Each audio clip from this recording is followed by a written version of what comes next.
tal?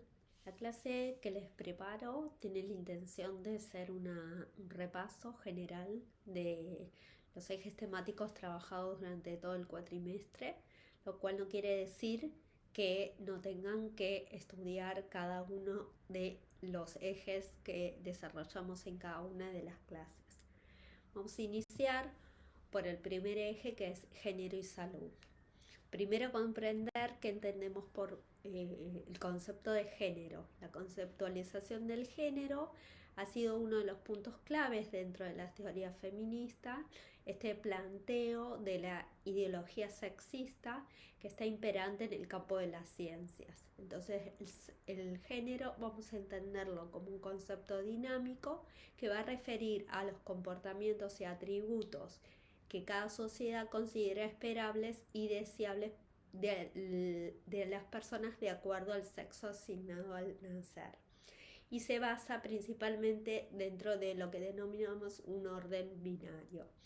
Ser mujer implica nacer con vagina y representar al sexo femenino. El varón, pene, igual al sexo masculino. Debemos pensar que el género incluye todo otro proceso de diferenciación social que es productor de desigualdades y discriminación. Eh, en las sociedades en las que las relaciones sociales están basadas en género, y este género eh, eh, este género está pensado desde el sexo masculino, es jerarquizado y en sí mismo tiene un mayor valor. Entonces incluye, el género incluye en la mayoría de los aspectos de nuestras vidas, como el trabajo, la economía, las relaciones con otros y también otras dimensiones. Define y va a regular una serie de rasgos que se proponen para ser varón o ser mujer, que son adquiridos en el proceso de socialización. Y el género, como categoría de análisis, da visibilidad a estas desigualdades que van a organizar las sociedades y son frutos del proceso histórico que van a perpetuar de cierta manera estas inequidades en los diferentes ámbitos, en la casa, el trabajo, en las calles, en cualquier otro ámbito de participación social. Vamos a hacer algunas aclaraciones previas. Primero, sobre qué entendemos por sexo y por género. Esta ecuación sexo no es igual a género, ¿no? Sino que el sexo se va a referir al cuerpo biológico, a la anatomía, esta clasificación cultural binaria, macho-hembra, hombre-mujer, de acuerdo a los criterios, o también de acuerdo a los criterios genéticos, biológicos, físicos, fisiológicos. Sin embargo, esta diferencia no es definida como evidencia en las personas con características sexuales diversas. Y el género, que es una representación cultural, liga a lo que cada género construye a partir de su propia cultura, ¿no? Y de cierta forma es determinado por el contexto. En nuestra sociedad se ha estructurado principalmente de una forma binaria, en que en esta ecuación que decíamos, la mujer representa lo femenino y el varón lo masculino. Otra distinción importante que hay que hacer es que hablar de género no es lo mismo de hablar de mujer, ¿no?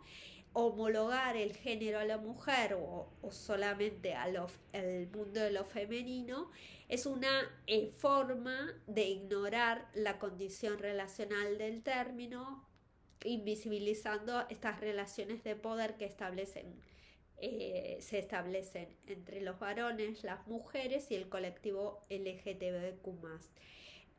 Situación que afecta a cada uno de formas muy diversa, muy diferente.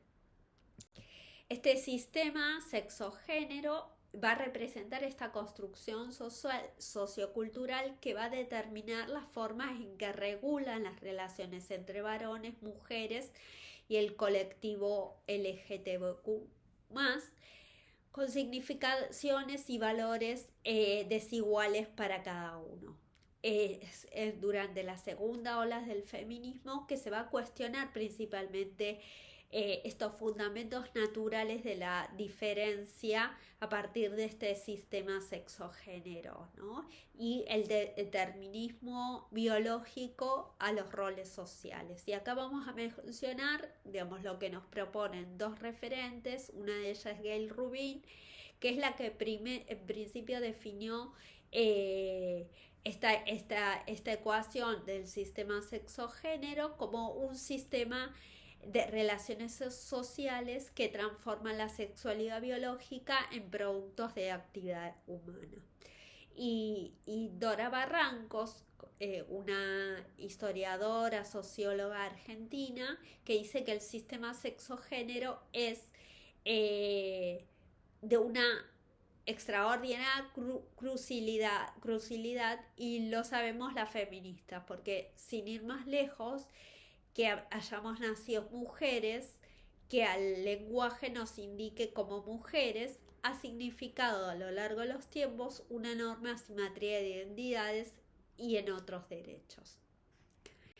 Mencionamos al proceso de socialización. Bueno, al proceso de socialización nos referimos a ese procedimiento de aprendizaje por el cual se transmite creencias, roles, comportamientos que constituyen el mantenimiento de lo que conocemos como los estereotipos de género, o pueden de cierta forma operar como agentes de cambio.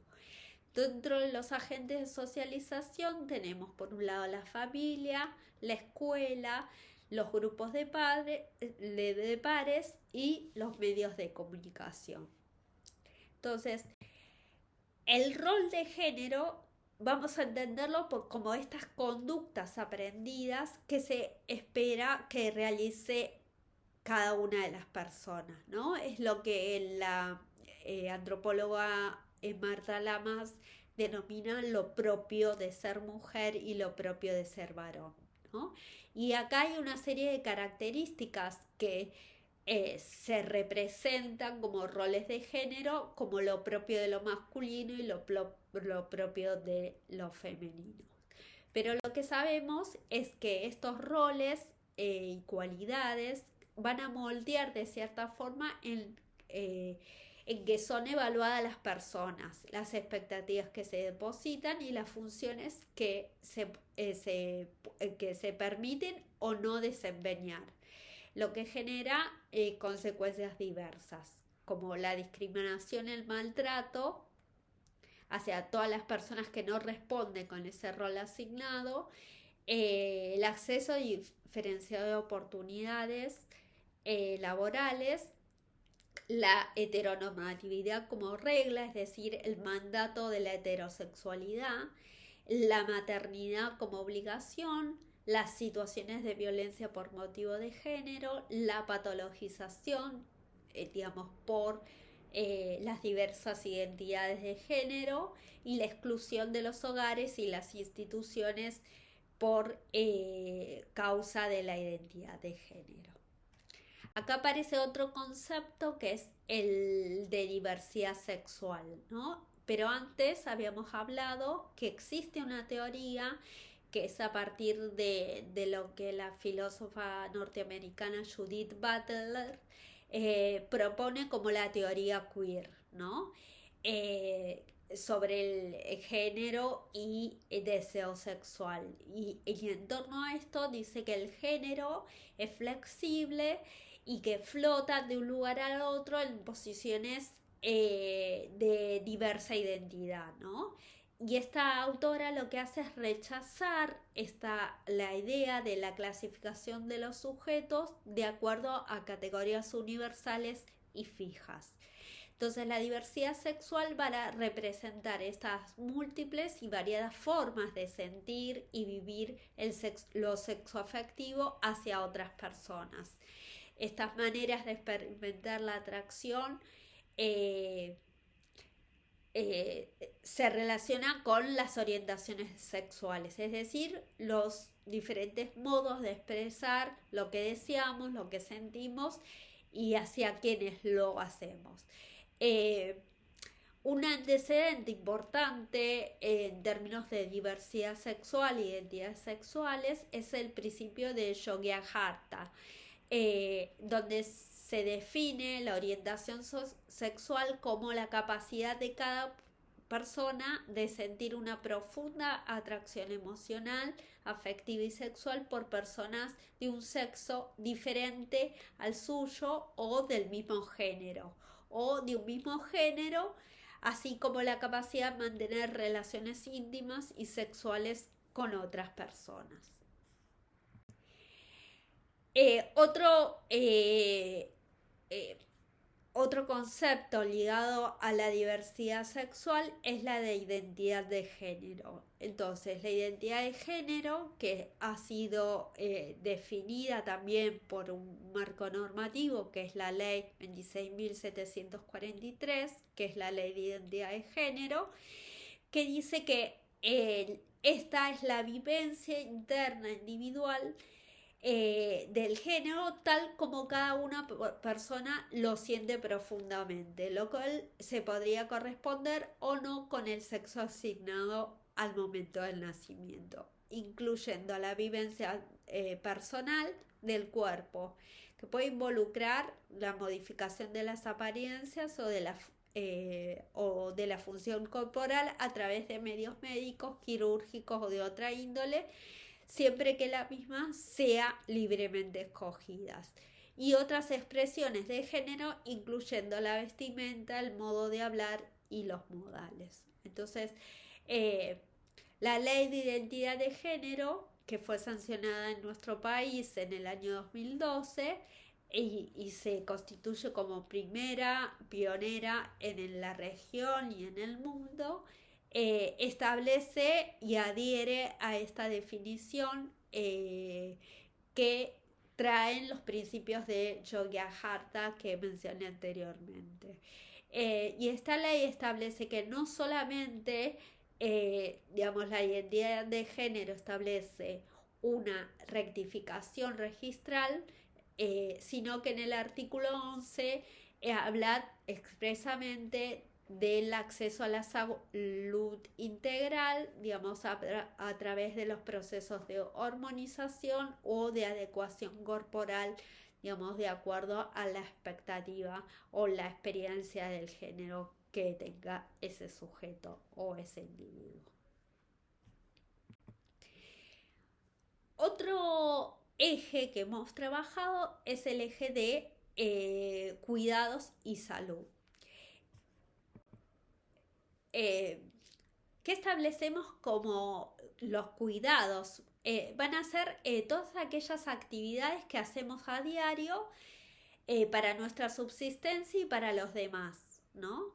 Es decir, para cubrir todas las necesidades básicas. La noción de cuidado refiere a elementos indispensables para satisfacer las necesidades básicas y la reproducción de las vidas, brindando elementos físicos, simbólicos y afectivos que le permitan vivir en sociedad. Los cuidados van a ser no solamente una necesidad, como dijimos, sino también un derecho y también un trabajo. Incluye el autocuidado, el cuidado, es decir, de nuestro propio cuidado, el cuidado directo de otras personas, que esto implica la actividad interpersonal de cuidados, la producción de preconcepciones en que se realice el cuidado, sobre todo vinculado a las tareas domésticas, y la gestión del cuidado particular. En particular cuando éste se deriva a otras personas o instituciones. Razawi, que es una intelectual iraní, en el año 2002, digamos, nos propone este esquema del diamante del cuidado, cuyos vértices lo van a componer estos cuatro actores sociales que son, por un lado, el Estado siempre mediante las políticas públicas que establezcan para el cuidado, el mercado mediante la provisión de servicios mercantiles de cuidado, eh, los hogares mediante la producción del trabajo de cuidado no remunerado que es realizado por sus propios miembros, y en general este miembro que ejerce el cuidado es una mujer, y la comunidad a través de todos los arreglos comunitarios de cuidado. Pero sabemos que existe determinada población que es dependiente de los cuidados, con lo cual vamos a poder empezar a pensar en las brechas que se establecen en la atención. Principalmente hay tres grupos de la población, digamos, que necesitan cuidado directo para la subsistencia, que son, por un lado, las infancias, por el otro lado, los adultos mayores, y en tercer lugar, la población que representa a las personas con discapacidad. ¿Por qué hablamos de desigualdades y cuidados? Bueno, cuando hablamos de cuidados nos hacemos referencia a este núcleo de las desigualdades sociales de género, ¿no? Desde donde se acentúan otras inequidades y también las violencias. Y en este sentido, la sobrecarga de tareas domésticas y de cuidado, esto es lo que llamamos el doble trabajo, el triple tarea, impacta de lleno en contextos de pobreza y de pobreza ligada a la feminización. ¿Y por qué nosotros hacemos referencia al piso de la feminización de la pobreza? Porque sabemos que, de acuerdo a datos como la CEPAL, cada 100 varones que se encuentran en situación de pobreza, existen 120 mujeres en la misma condición, acentuándose en los casos de pobreza extrema. Esto es lo que denominamos el piso pegajoso, ¿no? Esa imposibilidad que tenemos muchas de las mujeres para salir del espacio doméstico y dedicar tiempo para nuestro desarrollo técnico, profesional, digamos, o los proyectos de vida, ¿no? Este constituye un núcleo duro de las desigualdades dentro de los cuidados, ligados a la feminización de la pobreza y las violencias por razones de género. Bueno, ahora vamos a trabajar sobre el eje de violencias. Bueno, ¿qué son las violencias por motivos de género? Las violencias son una de las problemáticas sociales más relevantes dentro de la agenda política y pública desde los últimos años, tanto en nuestro país y a nivel global. Nuestro país estableció un hito que ya hablamos, que fue el 2015, al grito del ni una menos, ¿no? Las violencias por motivos de género son una manifestación, una clara manifestación de las relaciones de poder entre los géneros, ¿no? Por lo tanto, tiene que ser enmarcada como un problema social, cultural y también político.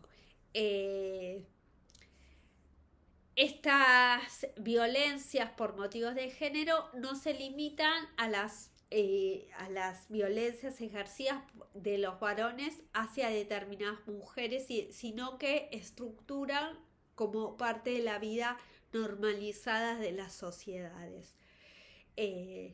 Esta matriz de desigualdades va a ser un sistema que organiza la sociedad de manera jerárquica y configuras estas relaciones sociales, políticas y culturales, eh, ambientales, como lo que conocemos como el patriarcado. Bueno, nuestro país existe un marco normativo que es la ley 26.485, que es la ley por violencia hacia las mujeres o por motivos de género, que eh, desde el año 2023 tuvo unas modificaciones de algunos tipos de modalidad en complemento con otras legislaciones donde las violencias por motivos de género constituye una responsabilidad política tanto de los estados, ¿no? Y es donde se define que se entiende por violencia a toda conducta por acción o omisión basada por razones de género, de qué manera directa o indirecta, tanto en el ámbito público como en el ámbito privado, o en el espacio analógico digital basado en una relación desigual de poder que afecte la vida, la libertad, la dignidad, la integridad física, psicológica, sexual, económica o patrimonial, de participación política, como así también de su seguridad personal. Establece este marco normativo, digamos, la clasificación de los tipos y modalidades de violencia por motivos de género, ¿no? Y lo que dice esta reglamentación, que cualquier violencia por motivos de género constituye una práctica estructural violatoria de los derechos humanos y de las libertades fundamentales de mujeres y el colectivo LGTBQ+. Y establecen los tipos que acá los tienen: físico, psicológico, sexual, simbólica, patrimonial, económica, política, y las modalidades doméstica, laboral, contra la libertad reproductiva, institucional, obstétrica, mediática, en el espacio público, o lo que conocemos como acoso callejero, o violencia pública o violencia política.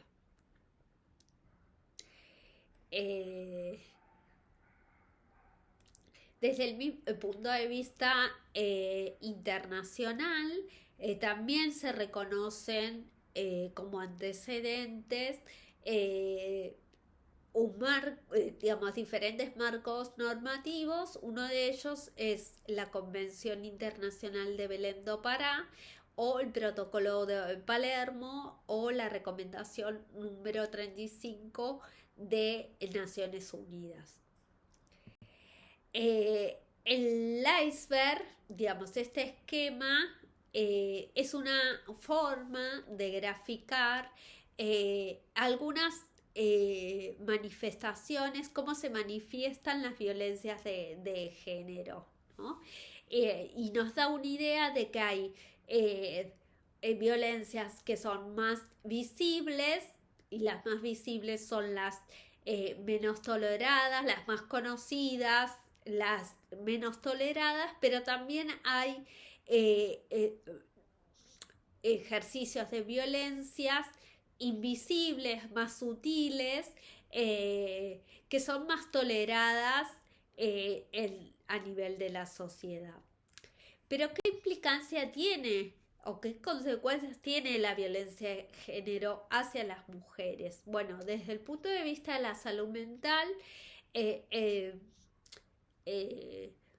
vamos a observar que esta tiene consecuencias como el aumento de los consumos problemáticos de sustancias, la depresión, la ansiedad, trastornos postraumáticos, alteraciones del sueño o del comportamiento, o ideaciones suicidas. Desde el punto de vista de la salud física, bueno, la presencia de lesiones, agresiones, tanto abdominales como lesiones cerebrales, torácicas, quemaduras, escoliaduras, fracturas, laceraciones. Desde el punto de vista del desarrollo de enfermedades crónicas como artritis, asma, cáncer, trastornos cardiovasculares, diabetes, trastornos renales y hepatopatías. Y desde la salud sexual y reproductiva y no reproductiva, vamos a ver que, bueno, hay embarazos no deseados o complicaciones del embarazo, o algunos trastornos ginecológicos, dolor pelviano crónico, HIV y otras infecciones de transmisión sexual. Por lo tanto, para uno de los grupos más vulnerables, que son los niños y las niñas y adolescentes, existe un protocolo de abordaje en situaciones con sospecha de violencia sexual, que es establecido por el Ministerio de la Salud de la Nación y que establece la obligatoriedad de la intervención desde el punto de vista de los agentes de salud frente a situaciones de abuso sexual. Y este abordaje tiene que ser de manera interdisciplinaria e interinstitucional, ¿no? Y para poder contribuir a esta ruta de acciones que van a permitir el abordaje de garantes de derecho a evitar reiteración de episodios, incrementos de sufrimiento y daños en esta población. Para el LGIB o el aborto, sabemos que el aborto ha constituido, digamos, parte de los reclamos del colectivo feminista y de mujeres a nivel latinoamericano, y que ha representado una de las cuestiones más pendientes dentro del campo de los feminismos, y que es necesario, digamos, poner en discusión, digamos, qué es lo que implica el debate sobre el aborto en el campo de la salud, ¿no? Entendiendo que esta discusión en torno a la interrupción del embarazo ha atravesado múltiples aristas, ¿no? Desde el punto de vista de la realidad socioeconómica de las mujeres, esto tiene que ver con lo que hablamos al comienzo de esta construcción social del género que atraviesa la vida cotidiana de las mujeres.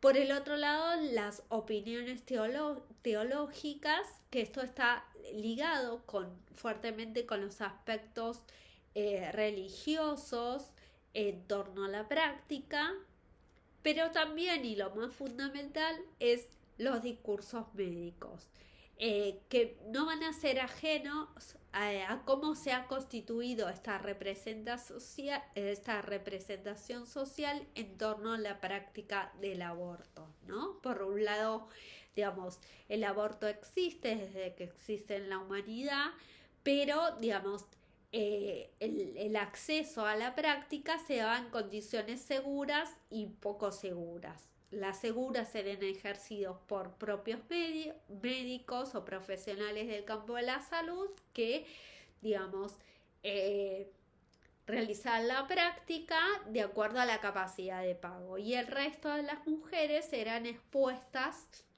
a situaciones de vulnerabilidad que exponían a condiciones de morbilidad y mortalidad, ¿no? Esto es lo que nosotros vamos a enmarcar que el aborto en nuestro país al menos es una problemática también ligada a la justicia social. ¿Por qué?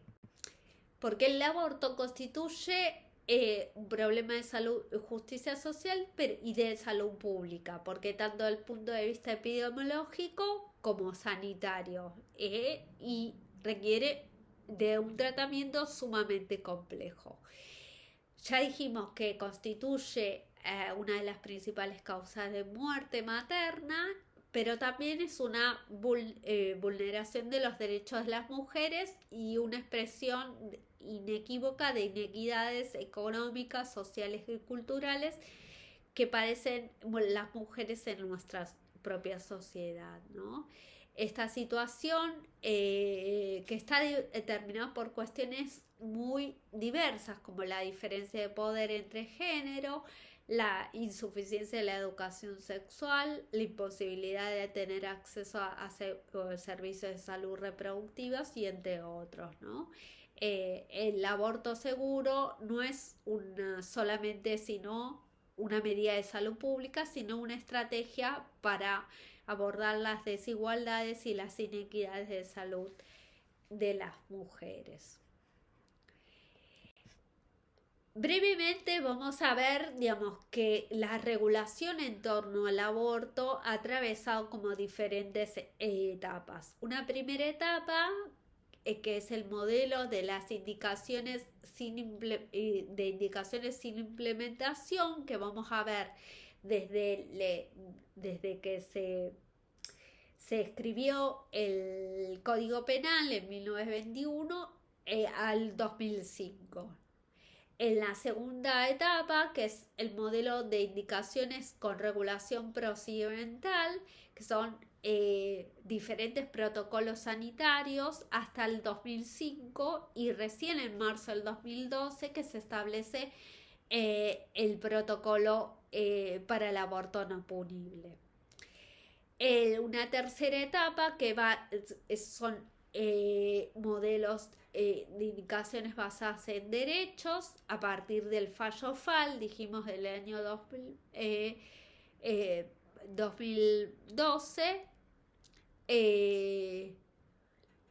Es que contamos con una herramienta que es el protocolo de atención de los embarazos. La anterior era el protocolo de embarazo, para el protocolo de atención de embarazo no punible, del aborto no punible, perdón. Y una cuarta y actual etapa que es la regulación y acceso a la interrupción voluntaria del embarazo y atención post-aborto a partir de que en el año 2020 contamos con la ley 27.610 con modelos indicativos basados en la perspectiva del derecho, ¿no?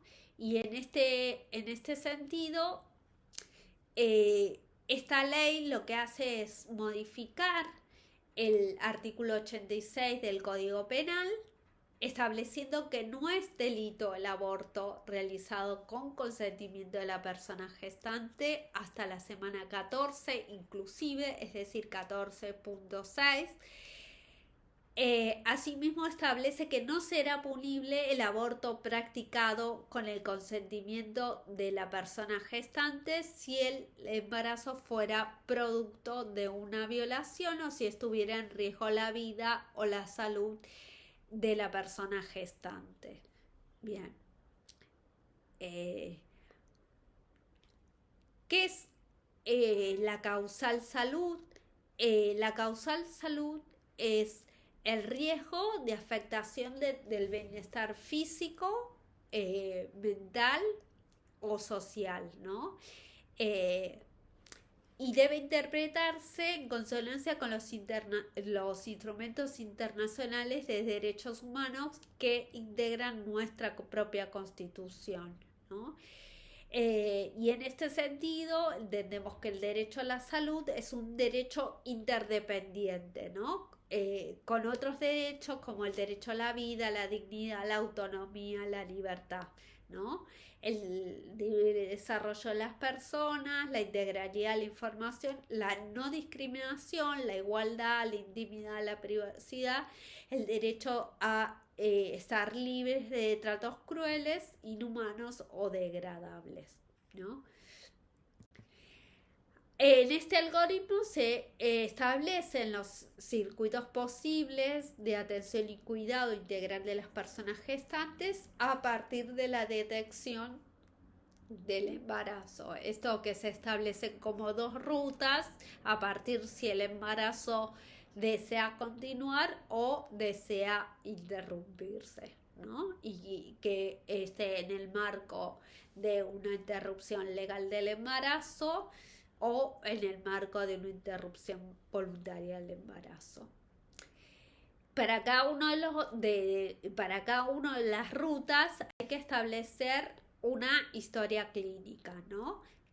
Una historia clínica completa que comprenda datos filiatorios, antecedentes personales, antecedentes familiares, los antecedentes ginecobstétricos, el examen físico, el examen ginecológico u obstétrico, la certificación de la causal para ILE, el consentimiento informado, estudios para ser realizados o eventuales interconsultas si es que queremos realizar, eh, todo el procedimiento, si es una interrupción desde el punto de vista medicamentosa, u otro procedimiento, la analgesia, la profilaxis, eh, la evolución de la intervención, el MAC elegido o adoptado, el alta o la continuidad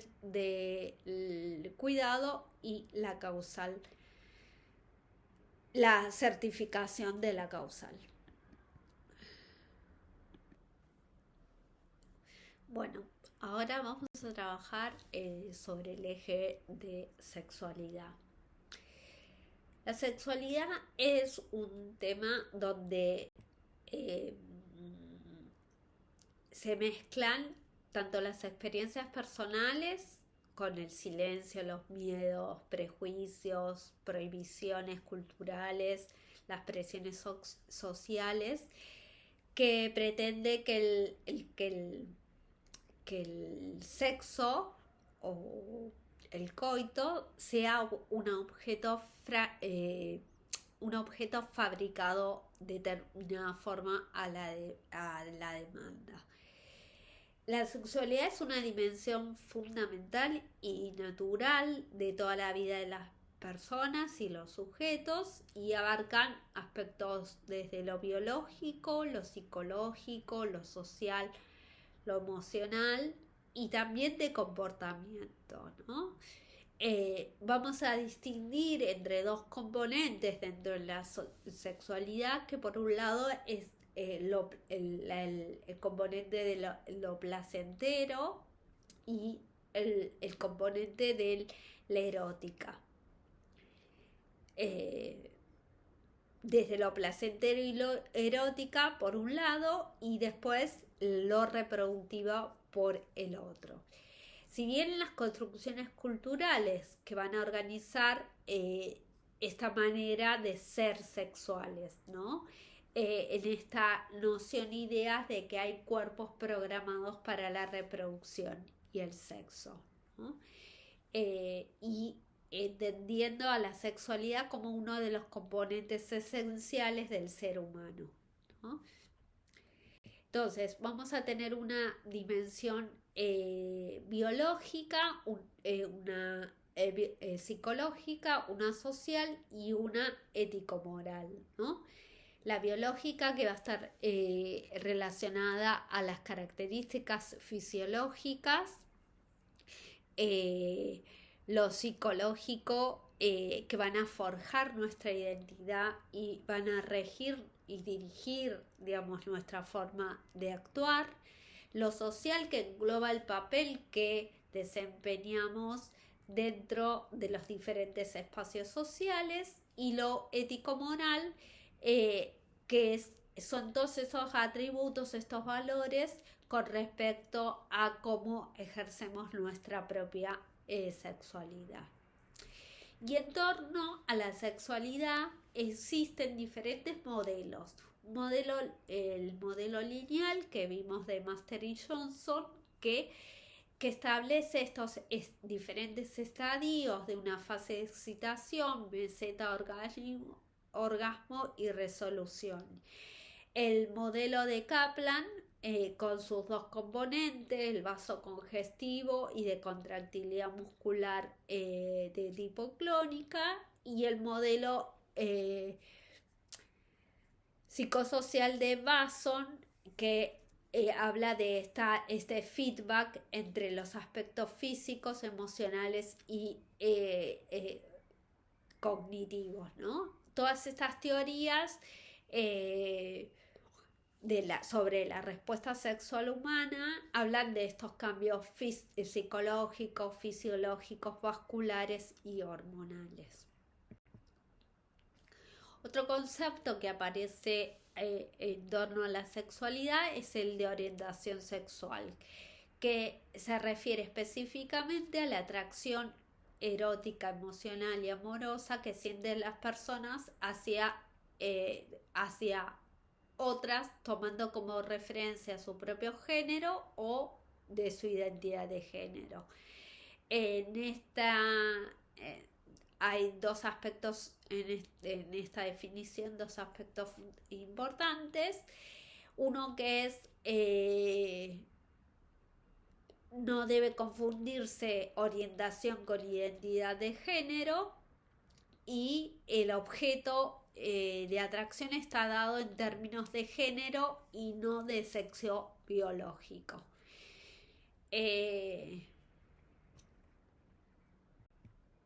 Estas, bueno, las teorías sobre la respuesta sexual humana.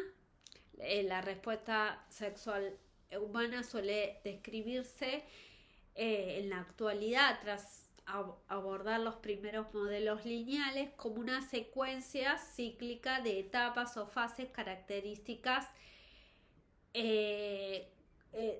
deseo, excitación, orgasmos, cuyos mecanismos interactúan reforzándose, inhibiéndose recíprocamente, ¿no? Esta distinción tiene una utilidad clínica, pues muchos de estos trastornos en la respuesta sexual o de sus tratamientos psicológicos, farmacológicos o quirúrgicos van a afectar primariamente y de modo relevante alguno de estos componentes, ¿no?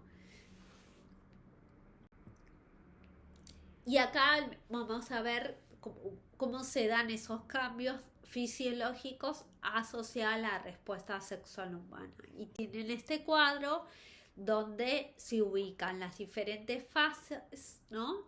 ¿Qué ocurre a nivel genital o a nivel extragenital a partir del modelo Master y Johnson en varones y en mujeres? Y aparece otro concepto que es el de deseo, libido o apetito sexual, ¿no? Y nos hacemos referencia, en este caso, al estado mental de atención a estímulos eróticos y motivación para responder a ellos para gratificarse, ¿no? Esto va a preceder a la realización del acto sexual o muchas veces lo puede acompañar, ¿no?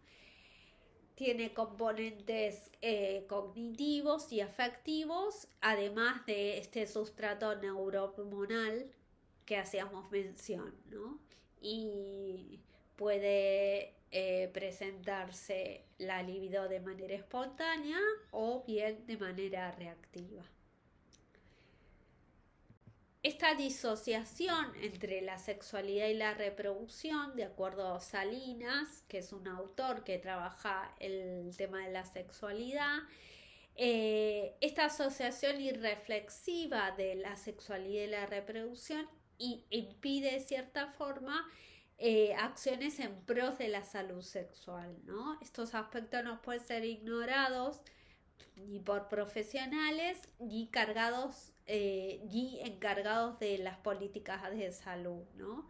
La salud sexual va a implicar todo un proceso mucho más complejo que no puede ser atendido desde un enfoque biológico, porque por lo tanto hace una crítica a este modelo y resulta relevante sobre los diferentes significados otorgados a la sexualidad, ¿no?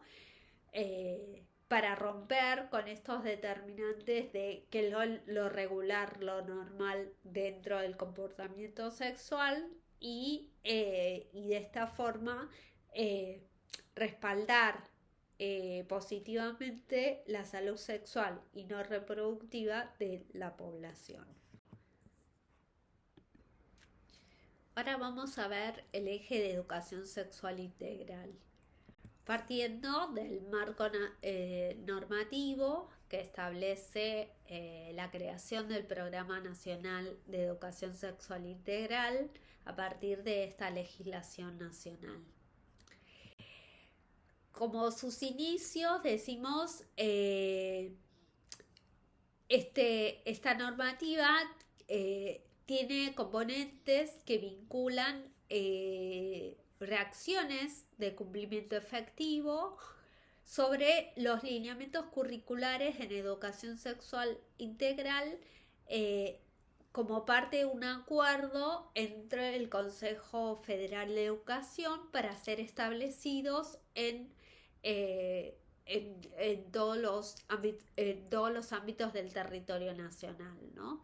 Y que comprende la formación de docentes, equipos directivos, con el propósito de acompañar e implementar la educación sexual integral en todos los establecimientos educativos, ¿no?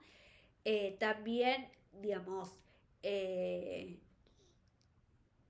forma parte de esta normativa la elaboración y distribución de materiales educativos de acuerdo a cada nivel, ¿no? El nivel inicial, el primario y el secundario en todas las jurisdicciones del país, como mencioné.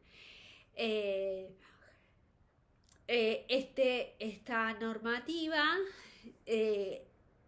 que la ley es del 2006, pero en el año 2017 se establece un programa que es el Plan Nacional de Disminución del Embarazo No Intencional en la Adolescencia, que es un plan interministerial en el cual acompaña tanto el Ministerio de Salud de la Nación como el Ministerio de Desarrollo Social, con otras organizaciones no gubernamentales y organismos internacionales como CIPED, CEDES, UNICEF y Naciones Unidas para la Infancia. En este marco se van a realizar capacitaciones en la temática específica a docentes en la educación secundaria, ¿no? Para, digamos, el plan, lo que denominamos el plan ENIA. La educación sexual integral plantean 5 ejes. Uno, el eje de la identidad de géneros y diversidad. Otro es el eje de derechos sexuales y reproductivos. El tercer eje de las relaciones interpersonales. La prevención de las violencias, ¿no? Sobre todo la prevención de situaciones de violencia y de abuso, y el quinto eje, que es la sexual y la reproductiva, ¿no? Proporcionar información sobre salud sexual reproductiva para tomar decisiones informadas.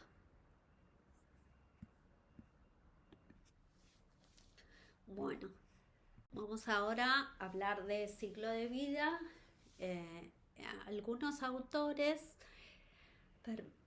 digamos, hay otro concepto u otro paradigma, digamos, para establecer esta idea de pasajes entre diferentes momentos de la vida hacia un concepto como más integral, pero no me voy a detener acá. Entendemos por ciclo de vida vital de las mujeres a diferentes etapas que realiza a lo largo de la vida, ¿no? La evolución de las mujeres está regida no solamente por cuestiones de las relaciones sociales desde el punto de vista biológico está regida por lo que denominamos el eje hipotálamo hipofisario gonadal y a partir de las respuestas de las hormonas sexuales, ¿no?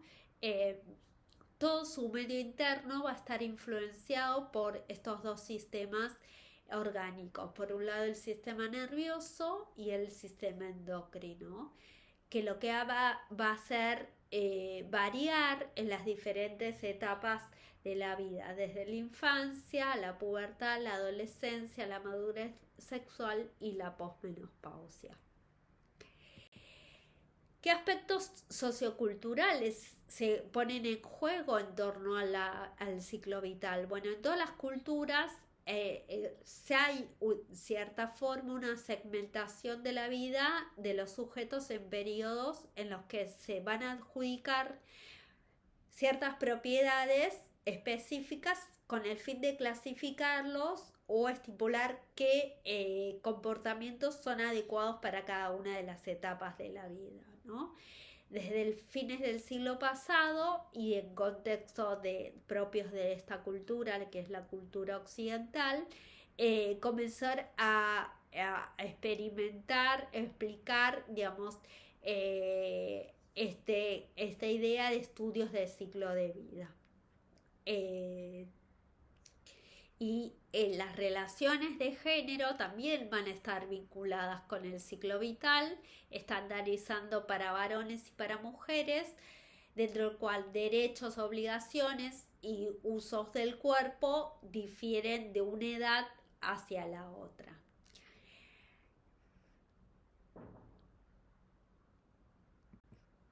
Para hablar, digamos, del ciclo vital en las mujeres, es preciso entender lo que denominamos como ciclo menstrual y qué acción tiene el funcionamiento de este eje hipotálamo hipofisario gonadal a través y su impacto a nivel en la gónada, que puede ser en el ovario o también puede ser en el útero, ¿no? El ciclo menstrual ha sido objeto de estudio y análisis como un proceso fisiológico que permite la reproducción biológica, ¿no? Otras disciplinas sociales han ido más allá para estudiar esta dimensión fisiológica y se han acercado hacia las representaciones sociales en torno al ciclo menstrual y la vivencia de las mujeres, ¿no? El conocimiento sobre las perspectivas que maneja cada una de las mujeres es importante porque en torno a este hecho biológico carga un montón de prejuicios, tabúes que históricamente han estado ligados a la menstruación y por ende al funcionamiento del cuerpo de las mujeres. Entonces, cuando hablamos de ciclo sexual femenino o ciclo menstrual, vamos a tener, digamos, un ciclo que ocurre, como dije, principalmente por el funcionamiento del eje hipotálamo hipofisario gonadal, dividido digamos, en dos ciclos. Un ciclo ovárico que ocurre en la corteza del ovario y un ciclo endometrial, sobre todo entre la etapa en la capa basal y la capa funcional del endometrio, ¿no? Y vamos a ver cómo a partir de un hecho que es la primer menstruación, esto se va a repetir a lo largo de cada ciclo en cada una de las mujeres, ¿no? Entonces, la menarca va a ser un hito biológico, que es el anuncio de la fertilidad. En varios de los países ocurre alrededor de los 14.9 años. Y en general aparece 2 años después de la del arca. En los estadios de Turner, que ustedes los tienen que estudiar, 3 y 4. Eh,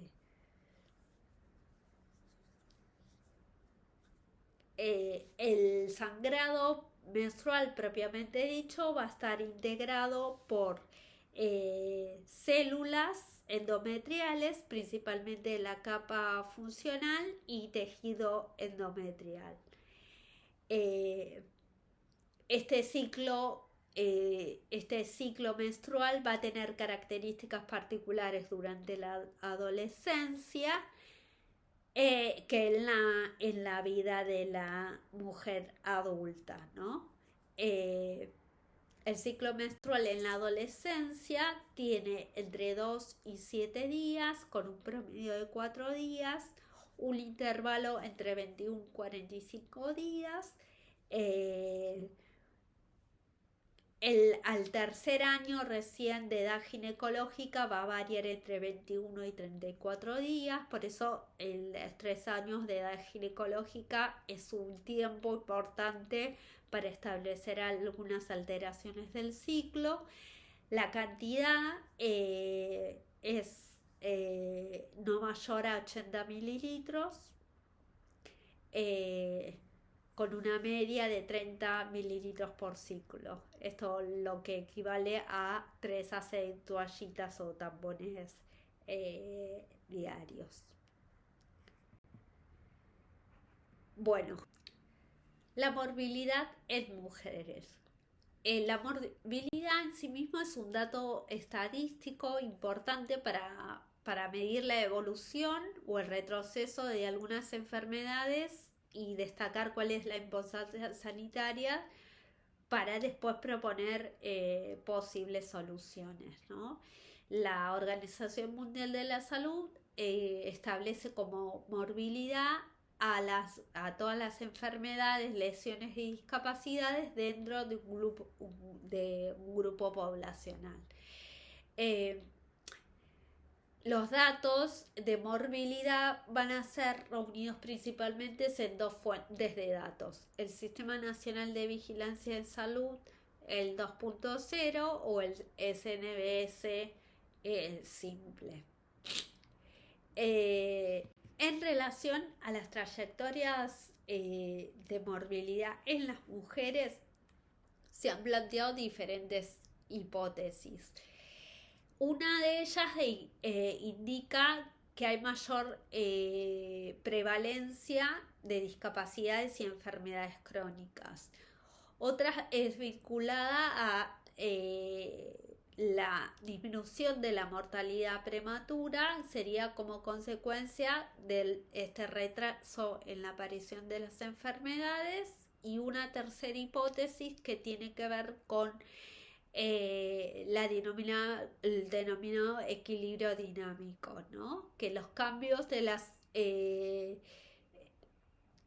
enfermedades crónicas van a seguir el ritmo de los cambios en la mortalidad. Y en relación a la morbilidad femenina diferencial, porque nosotros hacemos una distinción de la morbilidad en las mujeres. Bueno, en principio porque entendemos que la morbilidad en las mujeres son un conjunto de enfermedades o motivos de consulta, factores de riesgo que merecen una atención específica hacia las mujeres. Por el otro lado, que hay una ausencia de investigación sobre cómo se manifiestan las enfermedades en las mujeres, hace que los métodos de recogida de información van a estar sesgados y que no se valore esta diferencia en la manifestación de alguno de los síntomas. Como vimos en la clase, hay una publicación de un estudio que realizó Deborah Tager, ¿recuerdan? Como el comportamiento de las enfermedades cardiovasculares también están presentes en las mujeres y muchas veces sus síntomas han sido subestimados o no tenidos en cuenta. Recién en la década del 90 que se impulsa esta inclusión en las mujeres en ensayos clínicos con mayor rigor científico, apelando, digamos, a problemas más prevalentes en las mujeres, ¿no?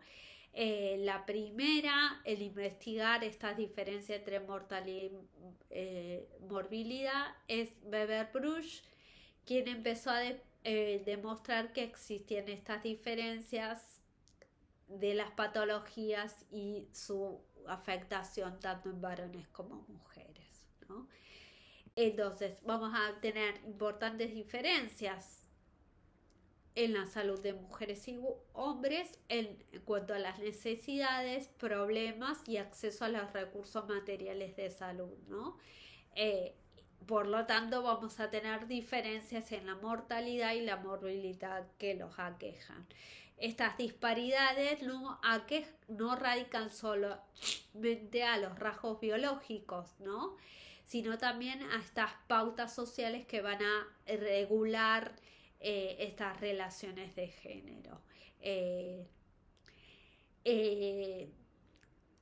Históricamente o tradicionalmente la atención de salud de la mujer ha sido dirigida a una visión más instrumentalista y dentro de este enfoque conteniendo elementos de corte asistencial y eficientista, ¿no? Dirigido a la dimensión o al rol reproductivo de las mujeres, ¿no? Por eso, digamos, las políticas de salud y la organización de los servicios de salud están centradas en la atención materno-infantil. Después sabemos que en la salud, que pasa en la salud y las mujeres, como les decía, se han centrado en la reproducción y reduce a las etapas reproductivas en el ciclo vital, ¿no? Respondiendo a esta ecuación de mujer-madre, el poco reconocimiento de los principios de autonomía de las mujeres y la atribución de algunos síntomas a problemáticas de la salud mental, como es la historia del propio psicoanálisis. Y los varones, bueno, los varones sabemos que no suelen ir con frecuencia a los servicios de salud. La fortaleza y el riesgo son atributos valorados positivamente hacia los varones.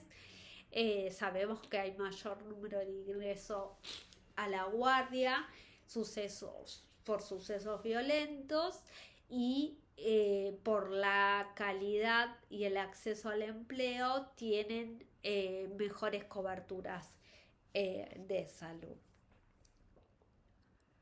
Según la Comisión Interamericana de Determinantes Sociales de la Salud, las inequidades en salud son estas diferencias sistemáticas, injustas y evitables en la capacidad de funcionar de las personas, ¿no?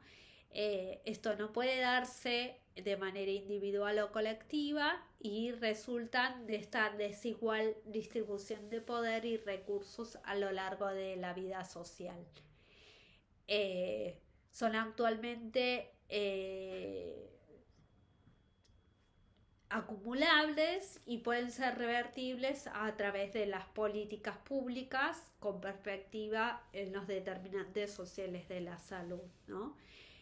Tiene sus raíces estas inequidades en los procesos de estratificación social de una sociedad y están vinculados con la asignación diferencial de poder, riquezas y recursos de acuerdo a las posiciones sociales.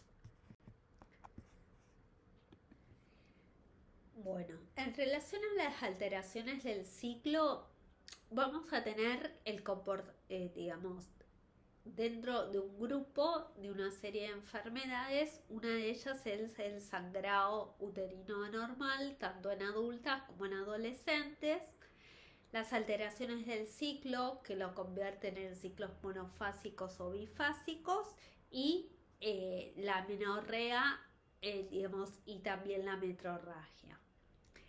Estos tres entidades nosológicas, el SUA, en las alteraciones del ciclo y la menorrea y la metrorragia, van a formar parte de lo que entendemos por alteraciones del ciclo. Y vamos a comenzar con sangrado uterino anormal.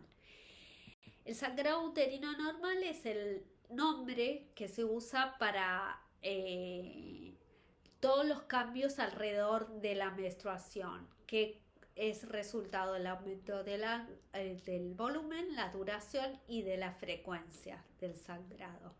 Una de las patologías más prevalentes, que constituyen un gran porcentaje de la consulta ginecológica, que afecta notablemente la calidad de vida relacionada con la salud de las mujeres, ¿no? El sangrado uterino anormal se caracteriza por sangre, que esta sangre procede de la cavidad uterina, cualquier sea el ciclo de la mujer. Desde el punto de vista de la epidemiología, tiene una prevalencia entre el 15% y el 25%. Como dije, ocasiona el 20% de las consultas, el 25% de las cirugías ginecológicas son debido a esta causa, que digamos pueden ser histerectomías o ablaciones endometriales, y que ocurre en los distintos etapas del ciclo vital de las mujeres, entre el 14,5 y 25 en la edad reproductiva, entre el 12 y el 37% en la adolescencia y el 4 al 11% en la posmenopausia. Entonces, cualquier trastorno en torno a la menstruación va a producir ansiedad en la paciente, y si es adolescente también en su propia familia. Por eso es importante qué actitud asumamos para explicar que este trastorno, en el caso de la adolescencia, puede ser parte propio del proceso madurativo en algunos casos, y en otros el inicio de algunas disfunciones, ¿no? Generalmente cuando es adolescente hay que transmitir que esto puede corresponder a un hecho de un trastorno debido a la inmadurez del eje, que se puede solucionar o se puede modificar si hacemos algún tipo de intervención, ¿no? Dentro del sangrado uterino anormal existen diferentes clasificaciones, por un lado tenemos el sistema de clasificación FIGO para SUA, el consenso de SOGIVA 2017, la Sociedad Argentina de Ginecología Infanto-Juvenil y el sistema PAL-COIN. El sistema PAL, habla de cuáles son las clases estructurales que se van a diagnosticar a partir de imágenes o histopatología, o COIN, que son las causas no estructurales. Entonces, este pasaje del sangrado uterino anormal del sistema 1, ¿sí?, que conocíamos, al pasaje del sistema 2, ¿no?, que es el sistema PAL, es pólipo, adenomiosis, leiomioma o mioma uterino o malignidad hiperplasia. Y el COIN es la coagulopatía, la disfunción ovulatoria de causa endometrial, y iatrogénica o otras no clasificables. En adolescencia es importante diferenciar en dos grupos, de acuerdo a la edad ginecológica. Esto de establecer si es mayor de 3 años o menor de 3 años de edad ginecológica para proponer el tratamiento. Si hay un deseo de embarazo o si no hay deseo de embarazo, también el tratamiento va a ser diferente. Eh, ¿Cuál es el eje central para el tratamiento? Eh, Tiene que ver con frenar la hemorragia y sus consecuencias, que tienen que ver con la presencia de anemia, establecer el estado hemodinámico en los casos graves, moderados a graves, o evitar las recidivas, es decir, que los ciclos menstruales sean eh, tengan presentes siempre sangrados uterinos anormales y tratar de restituir los ciclos anormales, ¿no? Para lo cual como saben, se van a utilizar hormonas exógenas, hormonas sexuales exógenas, principalmente estrógenos y progestágenos. Algunas veces se establecen analgésicos. Estos lo van a tener que, bueno, precisar sin aprender específicamente cuál corresponde para cada una de las etapas de tratamiento en el caso de agudo, moderado, grave. Pero sí reconocer cuáles son algunos de los contraindicaciones específicas a los estrógenos y cuáles son las alternativas para ofrecer. Si hay una historia de trombosis o accidentes cerebrovasculares, está contraindicado los estrógenos. La migraña con aura, cualquier enfermedad hepática, el cáncer hormonodependiente o el LES o la leucemia, el caso de la leucemia. El caso de las contraindicaciones de estrógenos, lo que se va a usar acetato de medroxiprogesterona o noritesterona o prostaglandina micronizada o análogos de la factores liberadores de gonotrofina, que son oncohematógenas, sobre todo en pacientes oncohematológicas o en las personas con lupus o dienogest. Eh, Dentro de las alteraciones del ciclo monomifásico, hablamos que el ciclo menstrual está dividido por dos fases, una fase proliferativa y una fase secretoria, dividido por la presencia de la ovulación. Esto depende de la regularidad, es decir, el tiempo entre los dos intervalos y el patrón de sangrado, es decir, el tiempo y la cantidad. Es decir, si hay alguna alteración desde el punto de vista del ritmo o del tiempo, vamos a tener la forma de presentación de polimenorrea o oligomenorrea, o de la cantidad en el caso de la hipomenorrea o la hipermenorrea, ¿no? La polimenorrea son ciclos menores o iguales a 21 días y acontecimiento de la fase folicular o progestacional.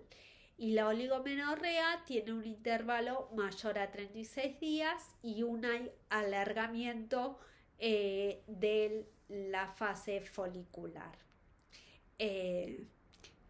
La hipomenorrea es una disminución de la cantidad de sangrado y la hipermenorrea el aumento de la cantidad de sangrado.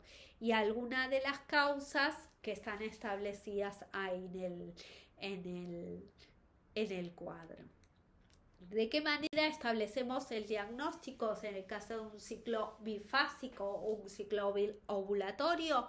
Bueno, por un lado la medición de la temperatura basal, la medición de la progesterona, una ecografía transvaginal y la prueba de la LH, ¿no? Y es fundamental la confirmación de la ovulación para definir que cualquier alteración en el ciclo corresponde al ciclo bifásico. En el caso del ciclo monofásico el paciente se encuentra en una fase estrogénica o proliferativa y hay una ausencia de la ovulación. Y vamos a clasificarlas en breve, mediano y prolongado, ¿no? En el caso breve hay numerosos folículos, pero no alcanza la ovulación, pero se atresia, estos se convierten en atrésicos sin completarlos, ¿no? Y está en estadio de amenorrea. El mediano, el folículo maduro, persiste en 3 o a 4 semanas, pero se atresia sin llegar a la ovulación, ¿no? Y tiene lugar la escamación del endometrio y puede pensarse o hacer diagnóstico diferencial con ciclo bifásico. Y el prolongado, el folículo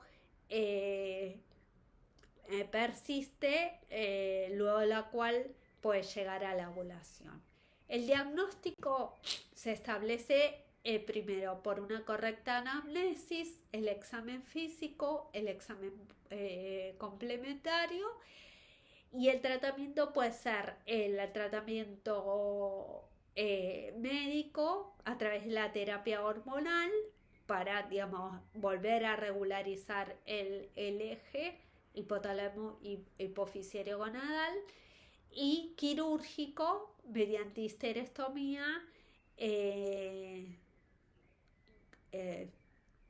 con legrado uterino.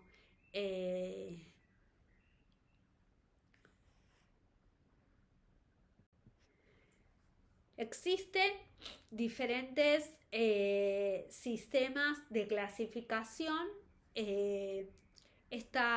Estos sistemas de clasificación están pensados para los profesionales médicos, educadores, investigadores, incluyendo investigadores de la investigación clásica, translacional, clínica y epidemiológica, que el principal sistema es el de que establece 4 categorías sobre una segunda estadificación, que es el sistema establecido por la Federación Internacional de Ginecología y Obstetricia, que es el sistema GAIN Fit PI.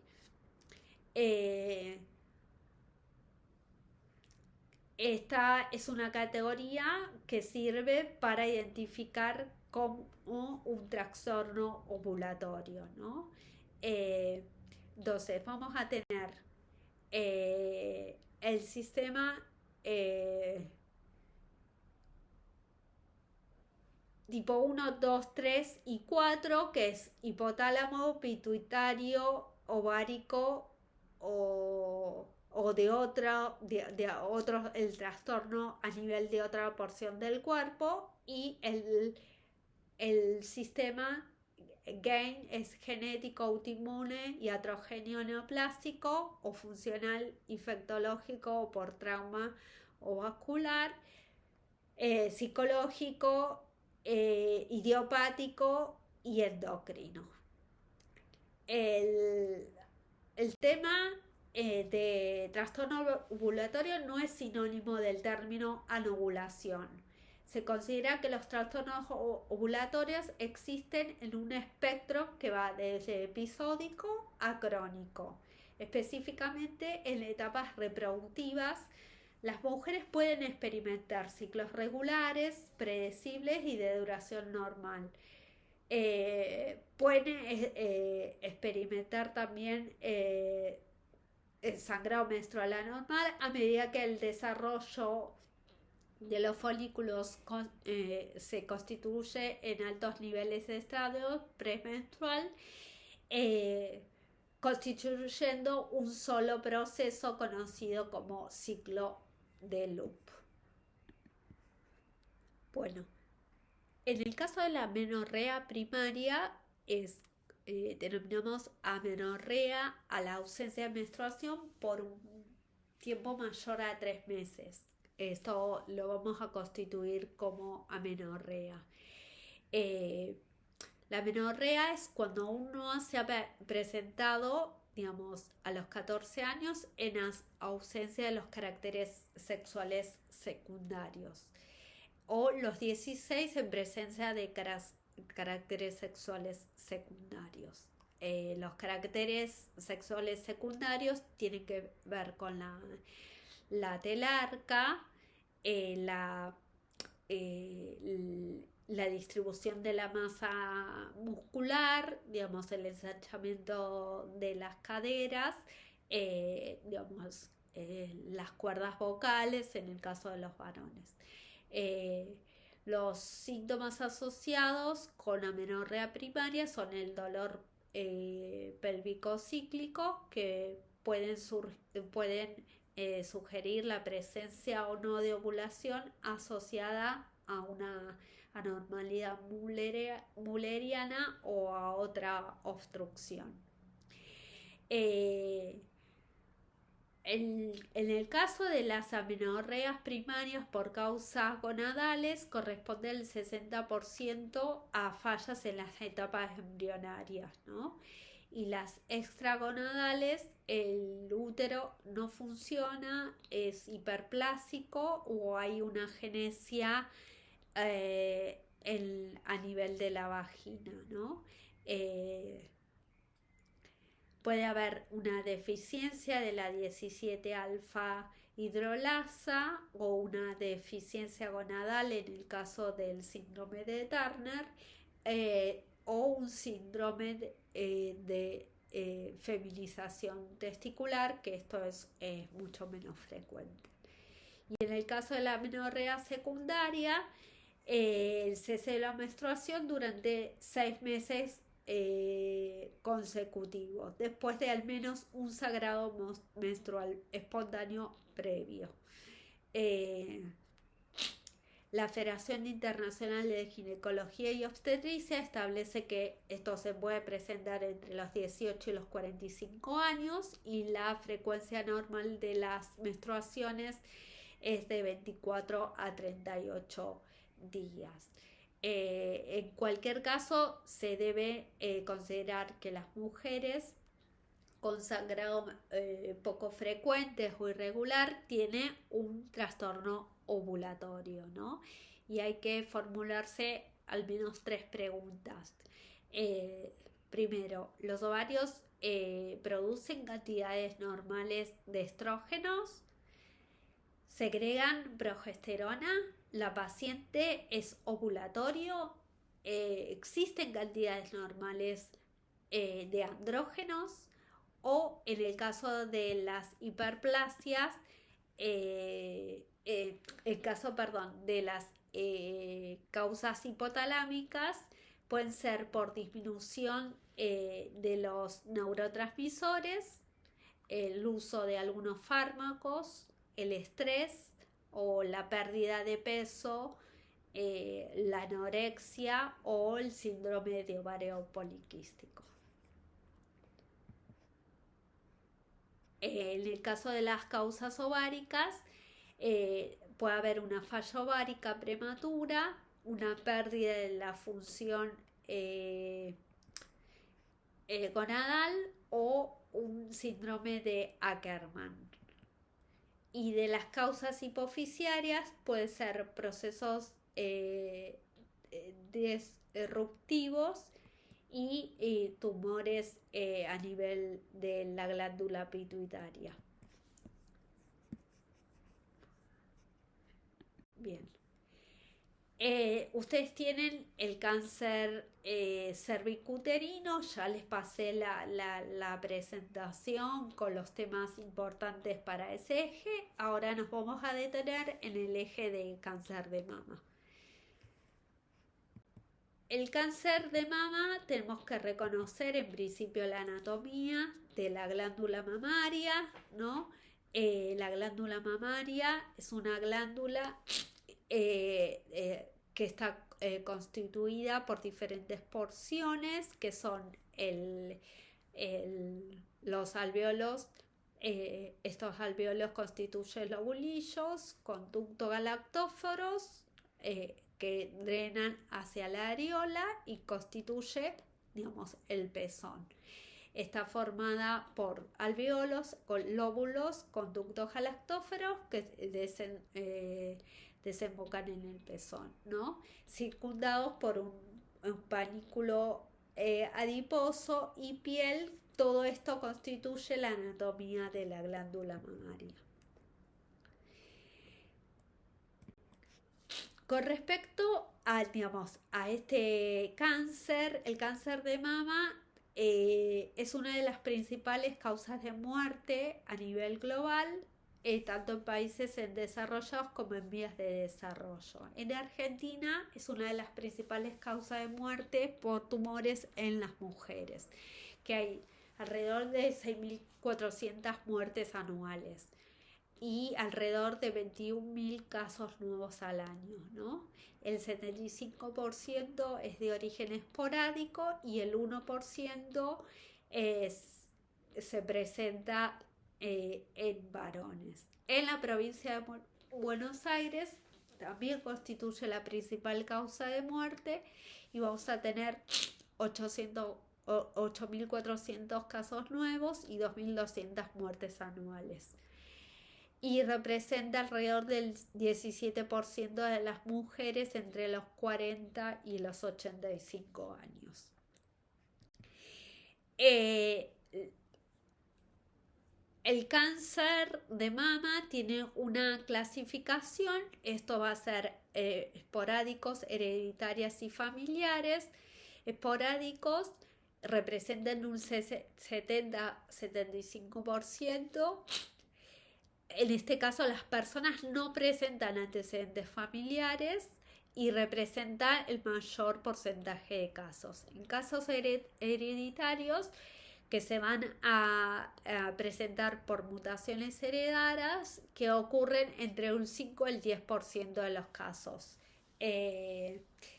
Y familiares, cuando se observa una predisposición familiar a desarrollar la enfermedad actuando en conjunto con el estilo de vida y el estilo ambiente, hacen que los miembros de esta familia sean más susceptibles y se presenta alrededor del 25 al 30%. En relación a los factores de riesgo, vamos a tener la edad principalmente, que aumenta el riesgo de un 1% por año a partir de los 30 años, el género femenino, el antecedente de historia familiar de cáncer de mama, de primer y segundo grado, la menarca temprana, la menopausia tardía, la presencia de mutaciones genéticas, el haber estado expuesto a tratamientos con radioterapia digital al tórax, por ejemplo, la exposición a los rayos X, la terapia de reemplazo hormonal, la edad avanzada al tener el primer hijo o la nuliparidad.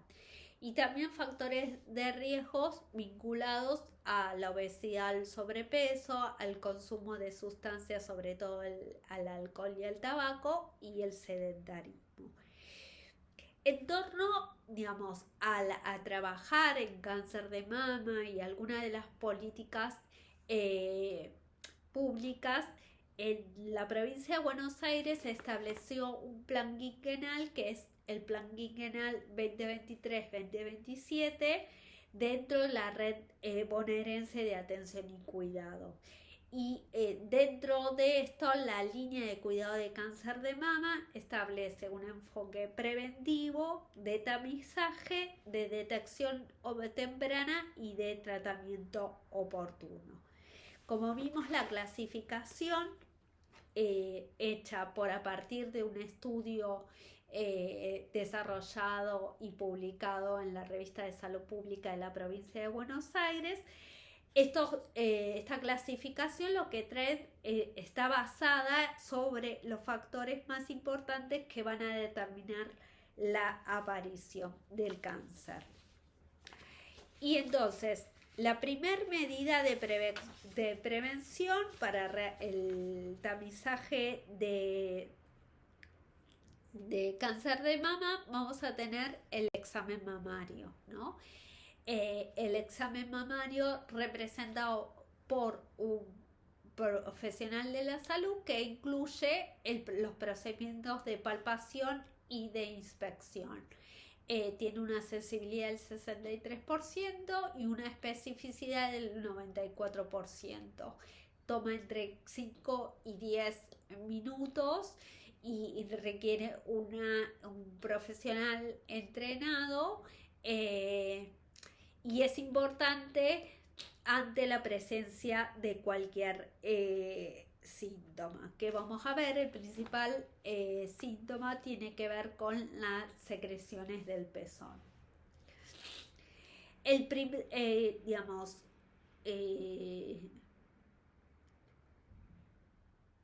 Otras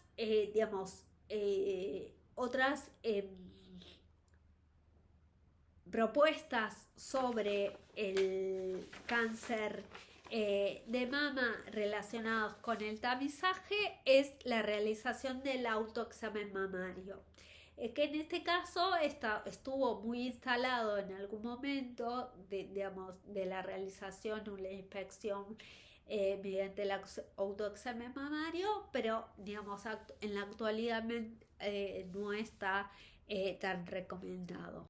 Pero sí es central la realización de la mamografía, ¿no? Se ha comprobado que la mamografía es el único o uno de los pocos métodos de diagnóstico temprano, sobre todo en ensayos clínicos, que en mujeres entre los 40 y los 74 años ha reducido la mortalidad por cáncer de mama entre un 20 y un 30%. Teniendo en cuenta, ¿por qué lo importante es de la detección temprana? Porque casi la mitad de los cánceres son diagnosticados, aún no son palpables, no hay no, a partir de la inspección y la palpación no los detectamos, ¿no? Pero sí mediante la mamografía, con lo cual vamos a reducir la mortalidad por esta enfermedad, ¿no?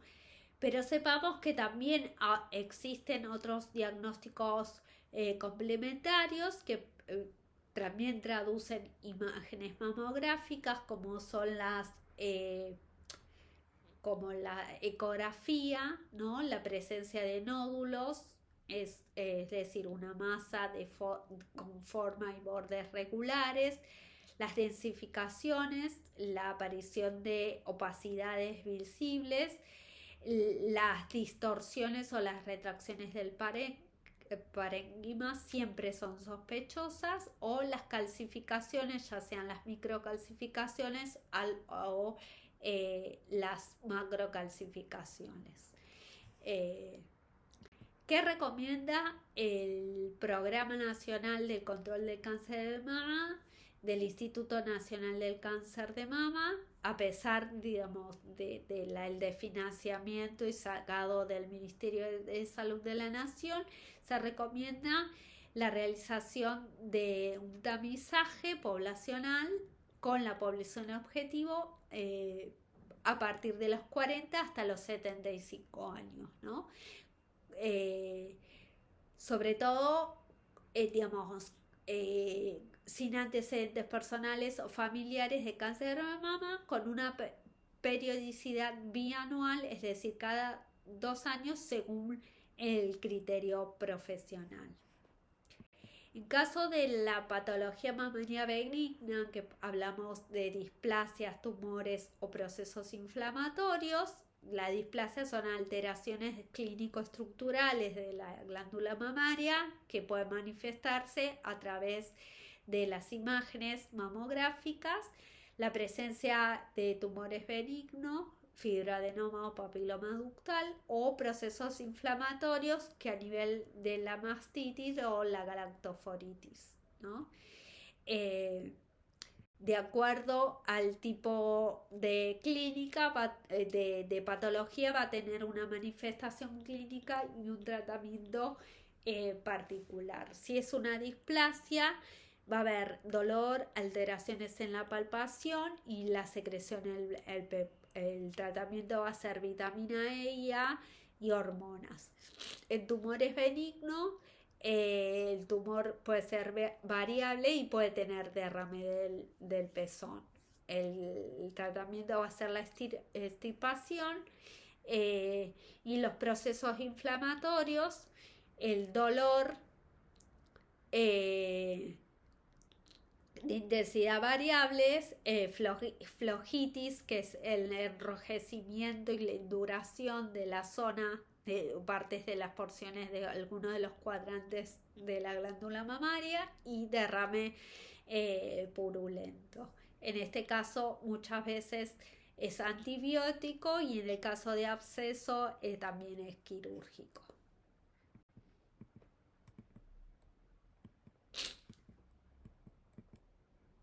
La presentación clínica puede manifestarse a través de cambios cíclicos e inflamación, mastalgia, nodularidad mamaria cíclica o no cíclica, nódulo mamario único o dominante y secreción del pezón. Y el cáncer de mama se clasifica in situ o carcinoma invasivo. Bueno, ¿cómo realizamos el diagnóstico? El diagnóstico es a partir de la clínica, ¿sí? De las manifestaciones clínicas, tenemos que determinar la localización, la forma, el tamaño, la superficie, la consistencia y la modalidad. Y los complementarios son a partir de la mamografía y de la biopsia.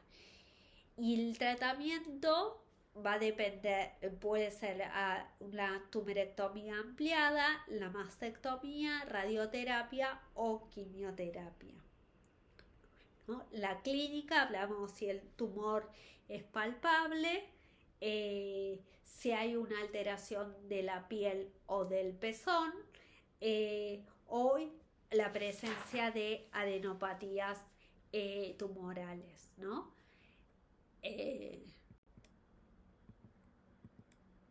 ¿Cómo puede diseminarse el cáncer? Bueno, a partir de 3 vías. Una vía, una es el cáncer se disemina desde donde comenzó y se extiende a áreas cercanas, ¿no? A los tejidos más proximales. Cuando llega al sistema linfático, el cáncer se va a desplazar desde los vasos linfáticos a otras porciones del cuerpo a través de las vías sanguíneas, ¿no? Y la vía sanguínea se expande, digamos, al hueso, al pulmón e hígado, ¿no? Son los 3 lugares donde se desplaza el cáncer de mama. Y también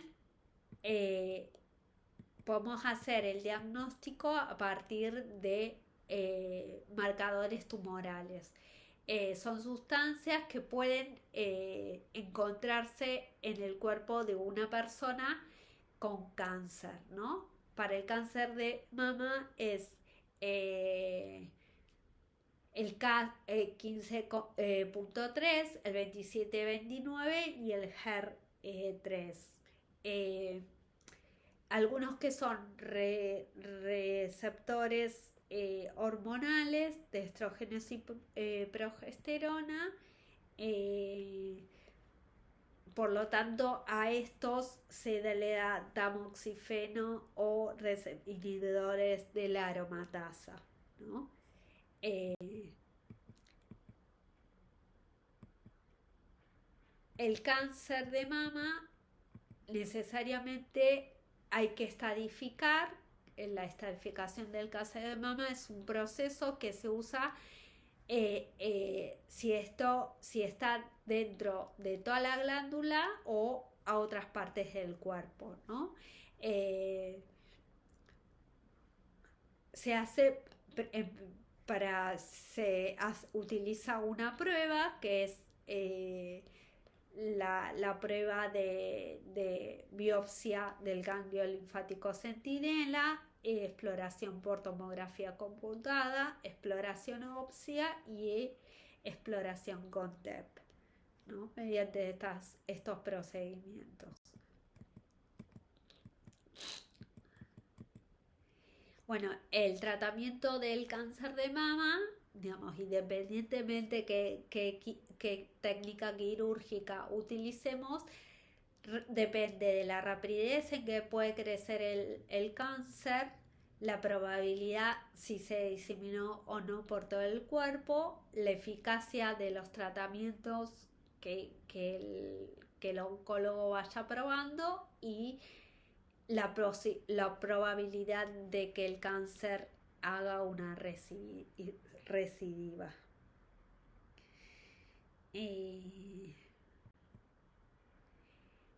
¿Qué factores pronóstico? Bueno, ¿qué estadio axilar? Si el tamaño tumoral, los parámetros histológicos, los receptores hormonales y los factores proliferativos. El tratamiento quirúrgico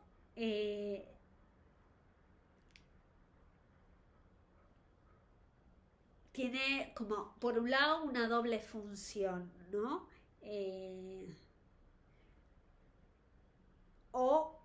De diagnóstico por un lado y de terapéutica por el otro. Ya dijimos que la tumerectomía amplia o la mastectomía, que puede ser parcial, total o radical, la radioterapia y la quimioterapia. Y en general la terapéutica es con hormonas o con anticuerpos monoclonales.